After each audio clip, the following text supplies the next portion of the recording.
In this video, we are going to cover some control flow tools.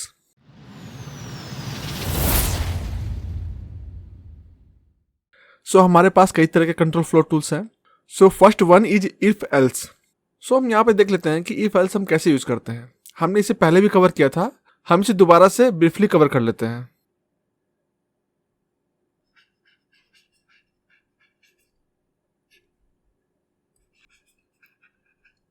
Control flow tools. Okay, सो हमारा यहाँ पहला क्या है, if else है. तो हम if else को पहले समझते हैं, हम इसे किस तरीके से लिखते हैं, हमारा इसका सिंटैक्स क्या होता है.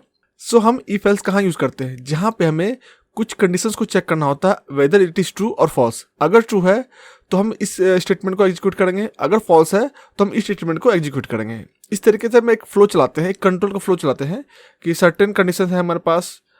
मान लीजिए हमारे पास एक यहाँ पे स्टैक लेते हैं, ठीक है, और इसमें हमारे पास कुछ कंडीशंस है. ओके, अगर कंडीशन ट्रू होगा, समथिंग यहाँ पे कंडीशन ये ट्रू होगा, तो इसके अंदर का जो फंक्शंस है, इसके अंदर जो स्टेटमेंट्स है वो एग्जीक्यूट करेगा. एल्स अगर ये ट्रू नहीं हो रहा है, ये फॉल्स हो जा रहा है, तो क्या करेगा, ये इसके नीचे लग जाएगा और इसमें जाके चेक करेगा, इसमें जो स्टेटमेंट होगा इसको एग्जीक्यूट करेगा. इसी तरह से आपको आगे नेस्टेड इफ एल्स दिखेगा. उसके अलावा आपको इफ एलिफ एल्स का एक ब्लॉक मिलेगा. ये सारी चीज़ हम आगे देखेंगे, इन सब का यूज हम कैसे करते हैं. ओके, सो बेसिक क्या है, हम पहले चेक करते हैं इफ कंडीशन को. अगर वो ट्रू हुआ तो उस कंडीशन को एग्जीक्यूट करेगा, अगर फॉल्स हुआ तो फिर एल्स क्लॉज में जाएगा, इसको एग्जीक्यूट करेगा. इस तरीके से हम फ्लो को कंट्रोल करते हैं कि किस पैटर्न पे जाएगा और कहाँ तक एग्जीक्यूट करेगा. सो सिंपल इसका सिंटैक्स क्या होता है, हम ये समझ लेते हैं. इफ कंडीशन, उसके बाद हमारा कॉलन, और यहाँ पे हमारा होगा स्टेटमेंट. ठीक है, तो हमारा यहाँ पे स्टेटमेंट हो गया, यहाँ पे कुछ भी डाल देते हैं स्टेटमेंट्स. ओके, तो हमारा यहाँ पे एक इफ कंडीशन हमने लिख लिया. ओके, अगर आपको सिर्फ इफ कंडीशन लिखना है तो आप सिंपली ये इफ लिखेंगे, देन आफ्टर आपको कंडीशन डालना है, आप क्या कंडीशन एग्जीक्यूट करना चाहते हैं. अगर वो ट्रू होगा तो फिर ये इसके अंदर इंटर करेगा, अदरवाइज फॉल्स होगा तो ये एग्जीक्यूट नहीं करेगा. ओके, सो अगर ट्रू हो रहा है तो क्या होगा, ऑलवेज शुड बी ट्रू. ठीक है, ये ऑलवेज ट्रू होना चाहिए ये कंडीशंस. अगर आपका ट्रू नहीं होगा ये कंडीशंस तो इस ब्लॉक पे वो इंटर नहीं करेगा. ओके, तो आपका ये कंडीशन हमेशा ट्रू होना चाहिए, तभी ये इस ब्लॉक में इंटर करेगा. ओके, आपको सिंपल समझ में गया. अगर आपको सिर्फ इफ कंडीशन लिखना है तो आप किस तरीके से यहाँ पे लिख सकते हैं. अगर आपको इफ एल्स यूज करना है तो हम क्या करेंगे, हमारा इफ यहाँ कंप्लीट हुआ या स्टेटमेंट कंप्लीट हुआ, हम जस्ट इफ स्टेटमेंट के पहले में यहाँ पे एल्स लिखेंगे. ठीक है, हमने यहाँ पे एल्स कंडीशन लिख लिया. अब इसके साथ हम कोई कंडीशन नहीं डालते हैं, क्योंकि ऑलरेडी जब ये ट्रू नहीं हो रहा है तो ऑब्वियसली ये फिर इसमें इंटर करेगा. ओके, सो इसलिए हम यहाँ पे कोई कंडीशन नहीं डालते हैं, इसमें हमारा किसी कंडीशन का यूज नहीं होता है. ओके, हम इसे डायरेक्टली लिखते हैं, यहाँ पे हमारा हो जाएगा स्टेटमेंट्स. सो हमारा यहाँ पे क्या हुआ, हमारा यहाँ पे इफ वाले ब्लॉक में आपको कंडीशन डालना पड़ेगा, बट एल्स वाले ब्लॉक में आपको कोई कंडीशन नहीं डालना पड़ेगा. ओके, ये आपको हमेशा ध्यान रखना है. इफ वाले ब्लॉक में हमेशा आपको कंडीशन यूज करना है और एल्स वाले ब्लॉक में आपका कभी कंडीशन नहीं होगा, ये ब्लैंक रहेगा आपका क्या कंडीशन, आप डायरेक्टली एल्स को लिखेंगे. ठीक है, सो हमने यहाँ पे एक इफ एल्स का स्ट्रक्चर देख लिया, हम कैसे लिखते हैं, ये हमारा बेसिक स्ट्रक्चर है. ओके, सो हम यहाँ पे कुछ एग्जांपल्स लेंगे इसे प्रॉपर्ली समझने के लिए. ओके, सो हम यहाँ पे ऑपरेटर्स भी यूज करेंगे इसे एक्सप्लेन करने के लिए. तो आपने ऑलरेडी ऑपरेटर्स के वीडियो देख चुके होंगे, अगर नहीं देखे हैं तो ऊपर दिए गए लिंक पे क्लिक करें और ऑपरेटर्स के वीडियो को चेक कर लें. सो बेसिकली हम यहाँ पे एग्जाम्पल लेते हैं जहाँ पे हम वेरिएबल एक्स ले लिए और इसका वैल्यू हम असाइन कर दिए 5. ठीक है, उसी तरह वेरिएबल वाई लिए और इसका वैल्यू असाइन कर दिए 9. सिंपल है हमारा. अब इसके बाद हम इसे चेक करते हैं इफ कंडीशन में. इफ यहाँ पे हम डाल दे रहे हैं x लेस देन y. ठीक है, अब इसके बाद हम इसके एंटर कर रहे हैं, ये हमारा कंडीशन हो गया है. ठीक है, ये हमारा कंडीशन है जो कि हमने बताया था इसके स्ट्रक्चर में कि हमारा इफ होगा, फिर कंडीशन होगा, फिर कॉलन, इसके बाद हमारा यहाँ स्टेटमेंट्स होगा. तो स्टेटमेंट्स में हम कुछ भी यूज कर सकते हैं, लाइक हम अभी प्रिंट कर रहे हैं यहाँ पे प्रिंट, और यहाँ क्या पास करना चाहते हैं, हम पास करना चाहते हैं यहाँ पे x is smaller number, x is smaller number. ठीक है, हमने यहाँ पे प्रिंट में ये पास कर दिया. ओके, इसके बाद हम यहाँ पे लिख लेते हैं, ये तो हमारा इफ ब्लॉक हो गया. हमारा इफ ब्लॉक हमने ऐसे लिख लिया, ये कब एग्जीक्यूट करेगा, जब ये ट्रू होगा. ओके, इसी तरह हम लिखते हैं एल्स. हमने बताया था एल्स में कोई कंडीशन नहीं डालते हैं, ये ब्लैंक होता है. इसके बाद हम यहाँ पे स्टेटमेंट लिखेंगे, हम ये लिख देंगे print x is greater number. ठीक है, हमने यहाँ पे लिख दिया x इज ग्रेटर नंबर। सो यहाँ पे हम चेक क्या कर रहे हैं, हम यहाँ पे चेक कर रहे हैं conditions x less then y। तो क्या x छोटा है y से? तो हमारी इस कंडीशन में क्या हो रहा है, हमारा 5 9 से छोटा है, तो ये कंडीशन ट्रू हो गया। मैंने बताया था ये जब ट्रू होगा तभी एग्जीक्यूट करेगा, अदरवाइज इस ब्लॉक को एग्जिट करके नेक्स्ट ब्लॉक पे जाएगा जो कि इसका एल्स है यहाँ पे ब्लॉक, तो इसमें एंटर करेगा। तो हमारे यहाँ कंडीशन क्या हो रहा है, फुलफिल हो रहा है। हमारा x लेस देन y है, x छोटा है y से, तो ये ट्रू हुआ। तो हमारा प्रिंट क्या आएगा, x इज स्मॉलर नंबर। ये हमारा प्रिंट आ जाएगा हमारे इस ब्लॉक का। और आपको एक चीज ध्यान देना है, यहाँ पे इफ एल्स का मिला के हमारा एक सेट है। ओके, तो इसमें क्या होगा, अगर इसमें इफ कंडीशन ट्रू होगा तो ये एग्जीक्यूट कर जाएगा, ठीक है। उसके बाद ये एल्स वाले पे नहीं जाएगा, यहाँ से आपका यहाँ पे नहीं जाएगा। ओके, सो आपको ध्यान रखना है, अगर ये इफ कंडीशन ट्रू हो रहा है तो सिर्फ इफ को ये प्रिंट करेगा, एल्स में नहीं जाएगा। अगर ये इफ फॉल्स होता है, इन दैट केस अगर ये फॉल्स हो रहा है तो उस केस में ही ये एल्स पे जाएगा। Okay, you got it. तो आपको समझ में आया, हमारा इफ कंडीशन अगर ट्रू हो रहा है तो इफ का एग्जीक्यूट करेगा, उसके बाद एल्स को स्किप कर जाएगा, राइट। सो आपका एल्स तभी एग्जीक्यूट करता है जब आपका इफ कंडीशन फॉल्स होगा, ठीक है। आपको ये ध्यान रखना है, हमारा जब इफ एल्स एक साथ हम लिख रहे होंगे तो हमारा इसमें से कोई भी कंडीशन अगर फुलफिल कर रहा है तो एल्स क्लॉज में नहीं जाएगा, ठीक है। आपको इफ एल्स में ये ध्यान रखना है, आपको इस तरह से कंडीशन अरेंज करना है कि अगर इफ ट्रू नहीं होगा तो ऑब्वियसली वो एल्स में जाएगा, तो उसके अकॉर्डिंग हम यहाँ पे एल्स में फंक्शंस हो या फिर अपना स्टेटमेंट्स हो एग्जीक्यूट करेंगे, राइट। सो आप यहाँ समझ गए होंगे कि हम इफ एल्स कैसे लिख रहे हैं और इफ एल्स कब एग्जीक्यूट होगा, ठीक है। हमने यहाँ पे एग्जाम्पल देख लिया इफ कंडीशन ट्रू होने का। अब हम एग्जाम्पल देखते हैं अगर इफ कंडीशन फॉल्स होता है।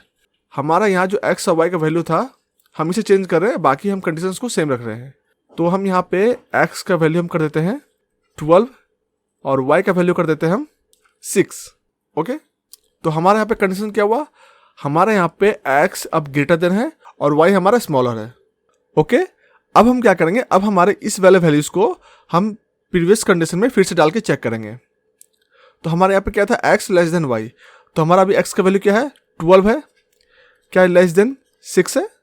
नहीं, हमारा 12 ग्रेटर देन है और 6 लेस है। तो हमारी कंडीशन फुलफिल नहीं कर रहा है, ये हमारा फॉल्स में आएगा। जब हमारी कंडीशन फॉल्स में आएगा तो क्या करेगा, इस वाले ब्लॉक को एग्जीक्यूट नहीं करेगा और ये यहाँ से बाहर निकल के एल्स में जाएगा, ठीक है। अब इसके बाद जब एल्स में इंटर कर गया है तो इसके अंदर जो स्टेटमेंट्स है हमारा उसे एग्जीक्यूट करेगा। तो हमारे यहाँ पे क्या है, एक्स इज ग्रेटर नंबर, तो इस बार हमारा ये वाला एग्जीक्यूट करेगा, राइट। तो आप यहाँ समझ गए होंगे हम यहाँ पे इफ एल्स के कॉम्बिनेशंस को किस तरह से एग्जीक्यूट करते हैं। ओके, आपको यहाँ ध्यान रखना है, इफ ब्लॉक तभी एग्जीक्यूट करेगा जब इसके अंदर कंडीशंस ट्रू होंगे। अगर फॉल्स हो गए तो इफ को एग्जीक्यूट नहीं करेगा और इसके बाद जो एल्स ब्लॉक है इस वाले में इंटर करेगा और इसके अंदर जो फंक्शंस होंगे या फिर इसके अंदर जो स्टेटमेंट्स होंगे इसे एग्जीक्यूट करेगा। सिंपल है, आपको कंफ्यूजन नहीं होना चाहिए। मैं काफ़ी बेसिक से आपको समझा रहा हूँ, कोई कंफ्यूजन होगा आप कमेंट करके जरूर बताएं। हमने यहाँ पे इफ एल्स को देख लिया, अब हम क्या करेंगे, हमने यहाँ पे समझा था कि इफ एल्स में अगर इफ ट्रू हो रहा है तब एल्स में नहीं जाएगा, ये अगर इफ फॉल्स होगा तब एल्स में जाएगा। अब अगर हम यहाँ क्या करते हैं, हम एक एग्जाम्पल लेते हैं अनदर। हम यहाँ पे एक वेरिएबल लेते हैं x, हम इसमें साइन करते हैं 11 और यहाँ वेरिएबल y लेते हैं और इसमें साइन करते हैं 19। ओके, अब हम यहाँ पे फिर से इफ कंडीशन लिखेंगे बट कुछ अलग तरीके से, ठीक है। हमने यहाँ इफ लिख लिया x ग्रेटर देन y और हमने यहाँ पे लिख लेंगे प्रिंट x इज ग्रेटर, ठीक है। इसके बाद हम यहाँ फिर से एक इफ कंडीशन डालते हैं, हम यहाँ पे एल्स का यूज नहीं करेंगे। ओके, हम यहाँ पे फिर से इफ लिखते हैं, इफ यहाँ हम डाल देते हैं x is less than y, ठीक है। और यहाँ पे हम प्रिंट कर देते हैं x इज स्मॉलर, ठीक है। इसके बाद हम फिर से एक इफ यूज करते हैं और यहाँ हम डाल देते हैं x less than equal to y, x is इधर स्मॉलर और इक्वल, ठीक है। हमने यहाँ पे इफ के 3 ब्लॉक लिख लिए, पहला ये ब्लॉक है, दूसरा ये ब्लॉक है और तीसरा ये ब्लॉक है। अब यहाँ बताइए, अगर ये इफ कंडीशन ये वाला ट्रू होगा तो क्या बाकी को एग्जीक्यूट करेगा या यहाँ से ट्रू होने पे इससे बाहर निकल जाएगा? ओके, मैं आपको इसका आंसर बताता हूँ। यहाँ पे क्या होगा, हमारे यहाँ पे 3 इफ ब्लॉक है। तो ये क्या करेगा, पहले फर्स्ट वाली इफ ब्लॉक को चेक करेगा, क्या x ग्रेटर देन y, क्या x का वैल्यू y से बड़ा है। हमारा यहाँ पे फॉल्स है, हमारे यहाँ पे छोटा है, ठीक है, तो हमारा फॉल्स हुआ, तो हमारे इस वाले में इंटर नहीं करेगा। ओके, इसके बाद ये यहाँ से फिर ये इसमें आएगा, इस वाले इफ ब्लॉक में आएगा, यहाँ पे चेक करेगा क्या x लेस देन y है, क्या x छोटा है y से, तो हाँ यहाँ पे ट्रू हो रहा है, यहाँ हमारा फॉल्स हो रहा था, ठीक है, और यहाँ हमारा ट्रू हो रहा है। तो जब हमारा यहाँ पे ट्रू होगा तो ये क्या करेगा, इस वाले स्टेटमेंट को प्रिंट करेगा, x इज स्मॉलर, तो ये हमारा प्रिंट हो गया। अब बताइए, अगर ये वाला ब्लॉक ट्रू हो चुका है तो इसके बाद क्या नेक्स्ट वाले ब्लॉक में जाएगा, डेफिनेटली जाएगा, क्योंकि हमने इफ को 3 टाइम्स लिखा है, हमने एल्स ब्लॉक को यूज नहीं किया है। वो जितने इफ कंडीशन है उसको चेक करता जाएगा, हर एक इफ स्टेटमेंट्स को वो एग्जीक्यूट करता जाएगा, ठीक है। तो इसके बाद ये फिर इसको चेक करेगा, if x less than equal to y, क्या x छोटा या बराबर है y के, तो हमारे यहाँ पे छोटा है, हमारे यहाँ फिर से ट्रू हो गया। तो इस बार क्या होगा, इस बार इस स्टेटमेंट को भी प्रिंट करेगा, x इज इधर स्मॉलर और इक्वल। तो हमारे यहाँ पे क्या हुआ, हमारा यहाँ 2 स्टेटमेंट प्रिंट हो गया, ये वाला हो गया और ये वाला भी हो गया। तो आपको आइडिया हो गया होगा, हमने जब इफ एल्स यूज किया था तो इफ ट्रू होने पे एल्स में नहीं जा रहा था, अगर इफ फॉल्स हो रहे थे तब एल्स में जा रहा था। यहाँ मैटर नहीं करता आपका इफ ट्रू हो या फॉल्स हो, आपका ये तीनों कंडीशंस को चेक करेगा। क्यों चेक करेगा, क्योंकि हमने तीनों बार इफ ब्लॉक को लिखा है, ना कि हमने इफ एल्स को एक साथ लिखा है। जब हम उसे कंबाइन कर देंगे तब वो एक कंडीशंस को चेक करेगा, अगर फॉल्स होगा तब नेक्स्ट पे जाएगा, अदरवाइज अगर ट्रू होगा तो नेक्स्ट पे वो स्किप कर जाएगा। ऐसा यहाँ पे नहीं होता है, ठीक है। आपको प्रॉपर क्लैरिटी मिलना जरूरी है, इसलिए मैंने इस एग्जाम्पल को लिया था ताकि प्रॉपर समझ पाए मल्टीपल इफ लिख रहे हैं तो क्या हो रहा है। तो आपको यहाँ पे आइडिया मिल चुका होगा कि हमने मल्टीपल इफ यूज करके हमने सारे ब्लॉक को एग्जीक्यूट किया और उससे रन किया। आप मल्टीपल इफ कब यूज करते हैं, जब हमारा डिफरेंट कंडीशन आप चेक कर रहे होते हैं। इस वाले इफ का लिंक इस वाले से ना हो, इस वाले इफ का लिंक इस वाले से ना हो, या फिर हम कह सकते हैं इस वाले इफ का लिंक इस वाले से ना हो, या इस वाले इफ का लिंक इससे ना हो, या इस वाले इफ का लिंक इससे ना हो। तो एक दूसरे जब लिंक नहीं होता है तब हम इसको यूज करते हैं मल्टीपल टाइम्स। ओके, तो आपको यहाँ पे ध्यान रखना होगा, हम मल्टीपल इफ कब यूज करते हैं, जब हमारा सारे इफ कंडीशंस का एक दूसरे से लिंक ना हो, हम सबको सेपरेटली एग्जीक्यूट करना चाहते हैं, उस केस में हम यहाँ पे मल्टीपल टाइम इफ लिखेंगे। अगर हमारा सारे कंडीशंस का एक दूसरे से लिंक होगा तो हम यहाँ पे मल्टीपल इफ नहीं लिखेंगे और हम एक कंट्रोल फ्लो स्टेटमेंट चलाएंगे। इस ट्यूटोरियल में इतना ही। If you have any questions or query, please let me know in the comment, I will definitely help you. अगर आपको मेरी ट्यूटोरियल पसंद आ रही है तो वीडियो को लाइक एंड शेयर जरूर करें। तो मिलते हैं नेक्स्ट वीडियो में, टिल देन बाय बाय।